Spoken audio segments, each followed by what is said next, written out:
Hey guys, welcome back to my YouTube channel. तो आज हम लोग पढ़ने वाले हैं एक chapter of the book the power of your subconscious mind, जिसका नाम है how to get the result you want. मतलब कि आप जो चाहते हो उसका रिजल्ट आपको कैसे मिलेगा। ओके, सो ऑथर यहाँ पे कहते हैं कि ज़्यादातर लोग फेल हो जाते हैं। उनका दो रीज़न होता है फेल होने का। पहला है लैक ऑफ कॉन्फिडेंस एंड दूसरा है टू मच एफर्ट्स। हम में से ज़्यादातर लोग अपने खुद के लिए एक बहुत बड़ा ब्लॉक बने हुए होते हैं, क्योंकि ज़्यादातर लोगों को सबकॉन्शियस काम कैसे करता है ये पता नहीं होता और वो डाउट करते हैं हमेशा। तो जो भी वो चाहते हैं हमेशा वो डाउट कर रहे होते हैं उस चीज़ पे कि वो मुझे मिलेगा या नहीं मिलेगा, या मेरा ये काम होगा या नहीं होगा। और डाउट करने के पीछे एक और बड़ा रीज़न है कि उनका जो डिज़ायर होता है और उनका जो एक्शंस होते हैं उनके, वो दोनों आपस में मैच नहीं करते। मतलब अगर आपको कुछ अचीव करना है लेकिन आपके एक्शंस अगर वैसे नहीं हैं कि आपको वो मिले, तो अपने आप डाउट करना स्टार्ट कर देते हो। लेकिन उसके पहले जो ये बात जाननी ज़रूरी है कि अगर हम 100% बिलीव करें कि हम जो सोच रहे हैं, जो भी थॉट्स हैं वो बिल्कुल ट्रू हैं और वो पूरे हो सकते हैं, तो ये पॉसिबल है कि आप जो चाहो आपको वो मिलेगा। हाँ, ये भी ज़रूरी है कि बिना एक्शन के आपको कुछ मिल नहीं सकता। तो आपका जो थॉट है, मतलब आपके जो डिज़ायर हैं, उनको पूरा करने के लिए जो भी एक्शन रिक्वायर्ड होगा वो एक्शन आपको लेना पड़ेगा। और एक्शन लेने के लिए आपको ये थॉट स्ट्रॉन्ग करना पड़ेगा कि हाँ, वो मुझे मिलेगा और ये पॉसिबल है।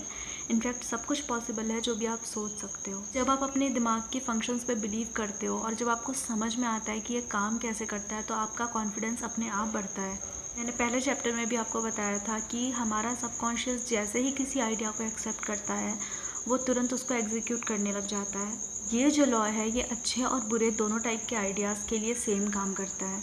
अगर इस लॉ को आप नेगेटिवली यूज़ करोगे तो ये आपके लिए ट्रबल, फेलियर, टेंशन, ये सारी चीज़ें लेके आएगा। और अगर आप इस पावर को कंस्ट्रक्टिवली यूज़ करोगे तो ये blessings, freedom, peace of mind लेके आएगा। तो अब आपको डिसाइड करना है कि आप क्या चाहते हो अपनी लाइफ में, और उस हिसाब से आपको अपने थॉट्स अपने सबकॉन्शियस माइंड को देने हैं। कि जो भी रिक्वेस्ट है उसमें फेथ रखो, कॉन्फिडेंस रखो, ताकि आपका सबकॉन्शियस उसको एक्सेप्ट करे और आपके लिए आंसर्स लेके आए।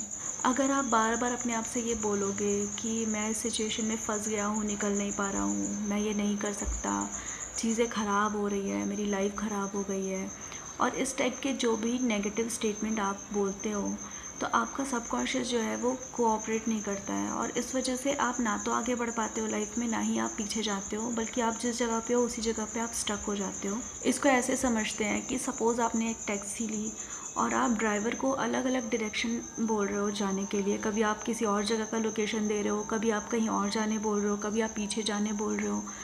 तो ड्राइवर क्या करेगा, ड्राइवर कंफ्यूज हो जाएगा और ड्राइवर आपको कहीं भी नहीं ले जाएगा और वो आपको मना ही कर देगा कहीं ले जाने से। तो सेम ऐसा ही है, जब आप अपने सबकॉन्शियस को डिफरेंट टाइप के ऐसे डायरेक्शंस देते हो कि आपका सबकॉन्शियस खुद कंफ्यूज हो जाता है और आप एक ही जगह पे फंस जाते हो, फिर आप कहीं आगे ही नहीं जा पाते। आपके माइंड में एक क्लियर कट आइडिया होना चाहिए सबसे पहला, तो वो बहुत इंपॉर्टेंट है। और दूसरा ये इम्पॉर्टेंट है कि आप ये डिसीज़न ले सको कि हाँ, इस सिचुएशन में जिसमें मैं फंसा हुआ हूँ उससे बाहर निकलने का बहुत सारा तरीका है। जब भी हम बीमार पड़ते हैं तो हम रेस्ट करते हैं या अपनी बॉडी को रिलैक्स करते हैं ताकि हम ठीक हो पाएँ। ठीक वैसे ही जब भी आप किसी ऐसी सिचुएशन में फंसे हो तो आपको बहुत ज़्यादा पैनिक करने की ज़रूरत नहीं है, बल्कि ऑथर का कहना है रिलैक्सेशन इज़ द की। मतलब आप अपने माइंड को रिलैक्स करो, शांत करो। और कभी कभी हमें बहुत ज़्यादा डिटेल्स में नहीं जाना चाहिए, बल्कि लास्ट का जो एंड रिज़ल्ट है हमारा, वो एक अच्छा रिज़ल्ट हो, इस चीज़ को इमेजिन करना चाहिए।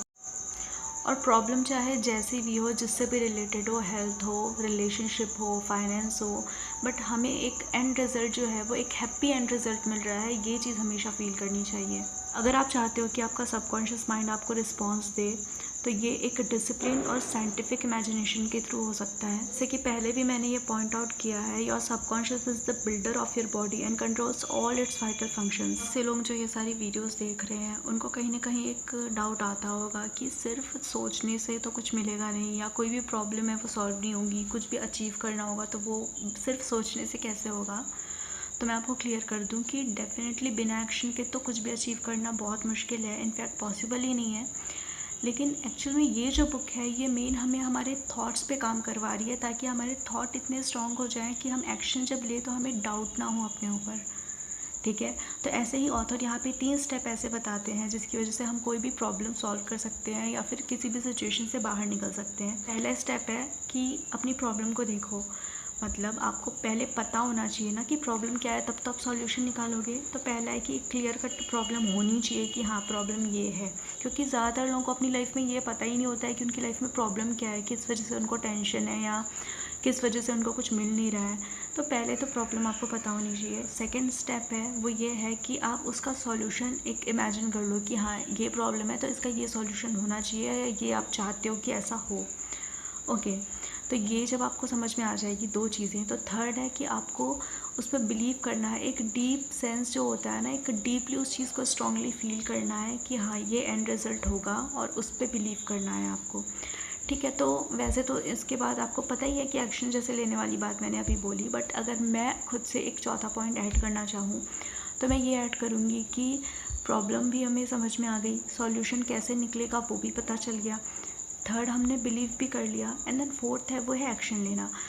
ये जो भी अगर आपके कंट्रोल में है कि उस प्रॉब्लम का सॉल्यूशन आपके ऊपर है कि आपको उसके लिए एक्शन लेना पड़े, तो वहाँ पे एक्शन लो। हाँ, कुछ प्रॉब्लम ऐसी होती है जैसे मेंटल बहुत सारी चीज़ें होती है, हम बहुत ओवर थिंक कर लेते हैं।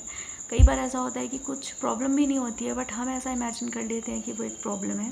तो ऐसी सिचुएशन में आपको बस काम होना है, रिलैक्स करना है, एंड देन अपने सबकॉन्शियस को देना है ये जो भी है, आपका सजेशन बोल सकते हो या रिक्वेस्ट बोल सकते हो, और डेफिनेटली ये काम करेगा। डेफिनेटली आप जिस भी सिचुएशन में हो ओवर थिंकिंग की वजह से वो सारी प्रॉब्लम आपकी सॉल्व हो जाएगी। बट आपको बहुत ज़्यादा पैनिक नहीं करना, आपको रिलैक्स करना है।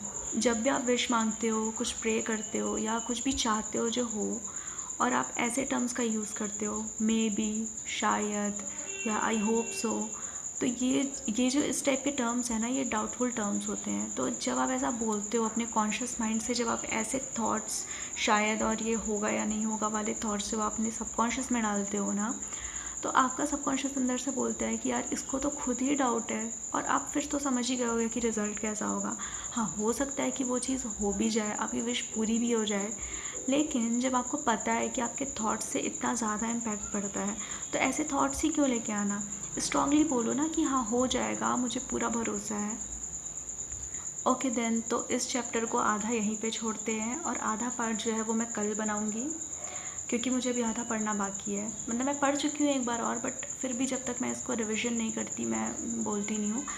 तो फिर आई होप आपको वीडियो अच्छी लगी होगी। वीडियो अच्छी लगी हो तो वीडियो को लाइक करना, चैनल को सब्सक्राइब करना, और कमेंट्स में ज़रूर बताना, रिव्यूज़ देते रहो वीडियोज़ का, ताकि मैं अपने आप को इम्प्रूव कर जाऊँ। कि तो तब तक के लिए tata, bye bye, good night, take care.